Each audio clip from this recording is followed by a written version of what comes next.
For San Jose State University, I'm Everett Lynn. Capital punishment is increasingly viewed as cruel, unusual, and arbitrary.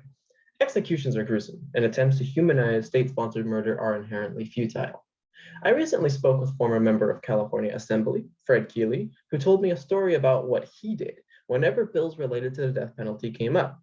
He told me a story where he would rise and say, "Mr. Speaker, I would like to submit for the record that I will veto any pro-death penalty legislation, and there is no new information or argument that will change my mind."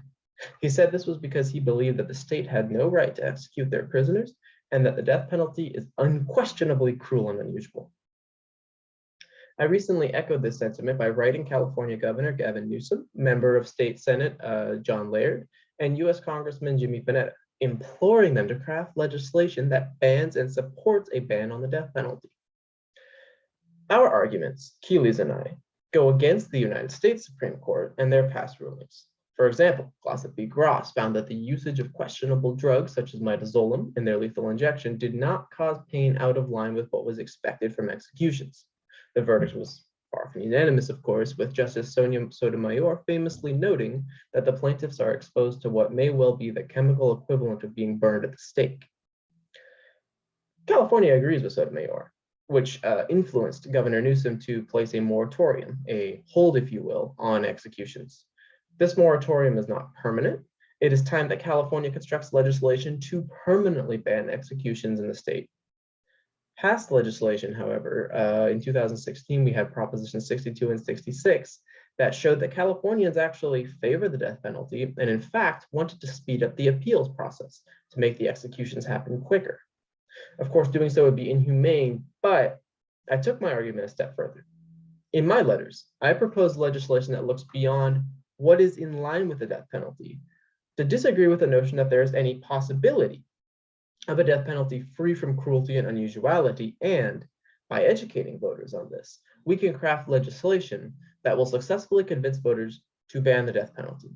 To do this, I constructed an argument that examines the root causes and issues surrounding the death penalty by examining the totality of circumstances that make the death penalty cruel, unusual, and arbitrary. My proposal took me through three areas. First, physical cruelty is the aspect of the death penalty most visible and most known.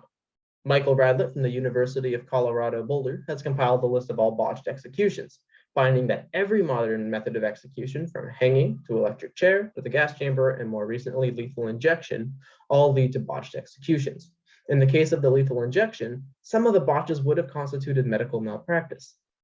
Because this process is both painful and obviously irreversible, the aforementioned appeals process is long to ensure a conviction.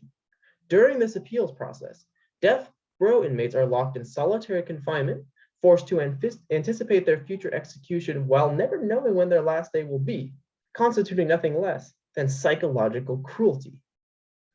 The Prison Journal, by analyzing journal entries from inmates on death row, found that most inmates suffered conditions that led some inmates to commit suicide, harm themselves, or beg for their appeals process to be sped up.